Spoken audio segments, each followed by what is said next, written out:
Hello, YouTube friends. As promised, I am now going to go over what I call the Old Testament division chart. And basically, it just helps you divide the Old Testament into a certain time period so you get a better understanding or a better perspective of the Old Testament. Because for the most part, unlike the New Testament, which is written in chronological order for the most part, meaning the first books talk about the birth, death, resurrection, and ascension of Jesus Christ. And the last book, Revelation, talks about the end of the apostles as John the Apostle wrote that. And so it's in chronological order. The Old Testament isn't like that. It starts off in chronological order with Genesis, Exodus, Leviticus, Numbers, Deuteronomy, and through the Kings. But then once you get to the major and minor prophets, it's not in order and it can be confusing. And so I have this chart to help you better understand the division of the Old Testament. And so let's go over it. All of the dates are estimated. That's what these little squiggly lines mean, because we don't know for certain. And so it is estimated. And the dates pertain to the events that happened in a certain time period and not when the book was actually written, which could have been sometime after the event. Meaning individuals that talked about Genesis, Exodus, and Leviticus, Numbers, and Deuteronomy. Genesis talks about Adam and Eve. Well, we know that Moses wrote the book of Genesis. He wrote that many years, thousands of years after Adam and Eve actually existed. Now, the way I have this divided will be the patriarchs, the judges, the kings, the Assyrian captivity, the Babylonian captivity, and then the Medo-Persian captivity. And then I go in between the Gospels where Alexander the Great did his thing. And then I have a little bit of overlap into the beginning of the New Testament. And so looking at the dates, the patriarchs, 2250 BC. And another thing to keep in mind, time was recorded backwards back in the day, and that could also be confusing. So it didn't move backwards, but it was just recorded backwards because we start over here with 2000 BC, and then we move all the way over here to 63 BC. And then it starts to move forward again, for lack of a better word, with the birth of Jesus Christ, which happened in 4 or 5 BC. So under the patriarchs, we have the books, Genesis, Exodus, Leviticus, Numbers, and Deuteronomy. And then we also have the book of Job. Now, if you look in your Bible table of context, the book of Job comes after Esther, right before Psalms. And so we might think, oh, well, Job existed around this time because this is when the book of Psalms was written, and the majority of the book of Psalms is credited to King David, but that is not the case. That is why I have this diagram, because you could be confused. Bible scholars believe that Job existed sometime between 2000 and 1000 BC. So then we move to the Judges area, which is around 1300 BC. And then we have the books of Joshua, Judges, and Ruth. We're still moving in chronological order for the most part. This is not where it gets difficult. It gets difficult when we get to the major and minor prophets. And so let's continue to move on. Now we have the time of the kings, and then we have the books of Psalms, Proverbs, Ecclesiastics, Song of Solomon, 1st and 2nd Samuel, 1st and 2nd Kings, 1st and 2nd Chronicles. Then we get to the Assyrian captivity, because we know that the northern kingdom fell 722 BC. And this is where the confusion starts, because we have the first major prophet, and the major prophets and minor prophets are differentiated on this particular chart. The minor prophets are underlined. Now, when we say the minor prophet, it doesn't mean that that prophet wasn't significant or didn't write as important stuff as a major prophet. It just simply means that the book was short compared to the books that we call major prophets. Isaiah was a long book. Hosea was a short book. And so we have Isaiah, but then in your table of context, the next book written is Jeremiah. And so one might think that Jeremiah and Isaiah were contemporaries, but they were not. As you can see on this chart, Isaiah was written around events that took place around 730 BC, And Jeremiah was written around events that took place in 636 to 586 BC. And so you'll get confused because you're reading the Bible and it's talking about the Assyrians, and then you go over to the next book, which is Jeremiah, and they're talking about the Babylonians, and one gets confused.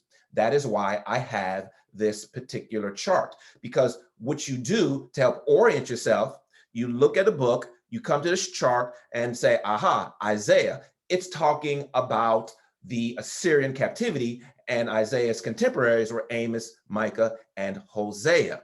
And so basically, this is a map. A map is useless to you if you don't know where you are.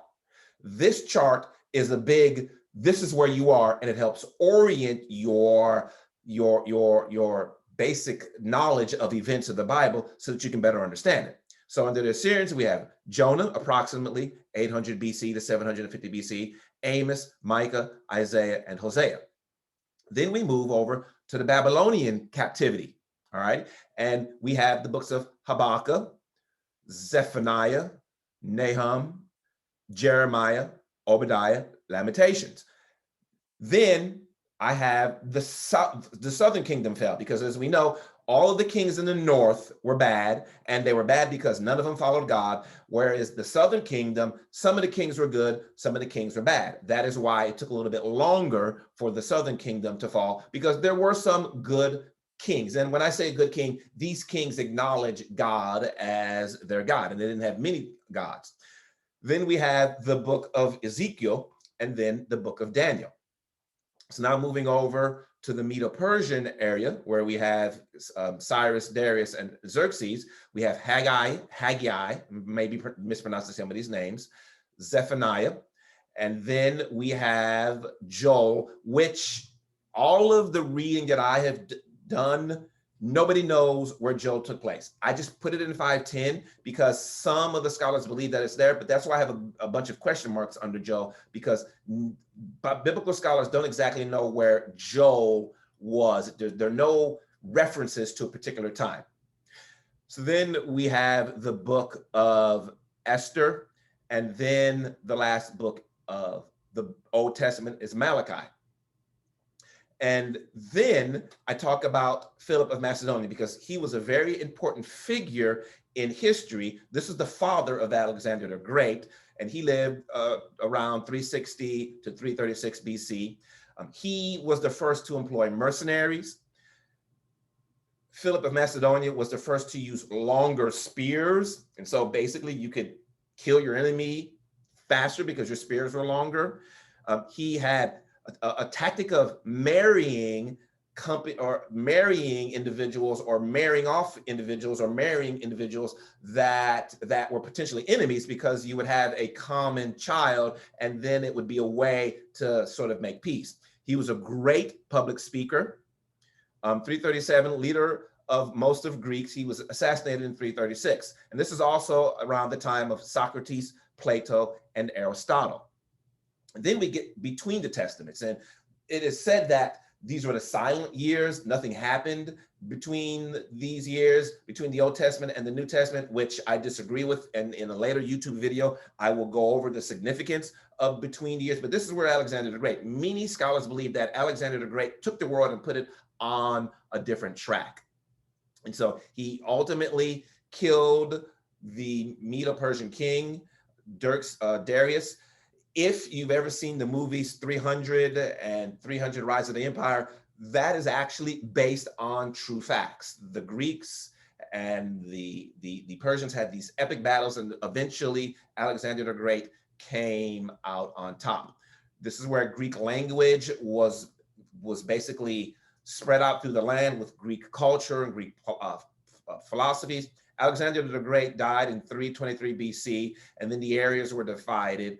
And between 175 and 164, there was a major battle. Judaism was prohibited, but ultimately the Maccabean revolt between 166 and 142 happened, and the Jews won. And then we move over to the New Testament, and we have the birth of Jesus Christ around 4 or 5 BC. Now, also in this graph, I have Temples. So we know the first temple was the Temple of Moses. It was basically a tabernacle. This was in 1146 BC. The second and greatest temple was Solomon's temple, which was in 960 BC. Then we have Ezekiel's temple, and this temple did not actually exist. Many scholars believe that this was a vision representing something, maybe Jesus or the coming of Jesus. And then we have the return of the Jews to rebuild the temple after the Babylonian captivity, and that's Temple 4.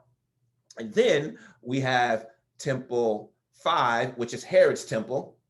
And then Temple 6, Jesus, he himself says, I am a temple. And then the last temple is yourself. The seventh temple is the body of the believer in Jesus Christ. And that's in 1 Corinthians 6:19. So again, the way you use this chart to help orient yourself, because once we get to the minor and major prophets, it's not in order. You read the book of Isaiah, and then you turn around and read the book of Jeremiah, and you think that Jeremiah and Isaiah knew each other, but hundreds of years have passed, or 100 years have passed or so, and it's an entirely different era. So what you do is you find the book, say you're reading the book of Hosea, you come to this chart, and you see that this book was written about events around 730 BC during the Assyrian captivity, and that helps orient you. In a sense, you are here on the map, and you can better understand how the Old Testament is outlined.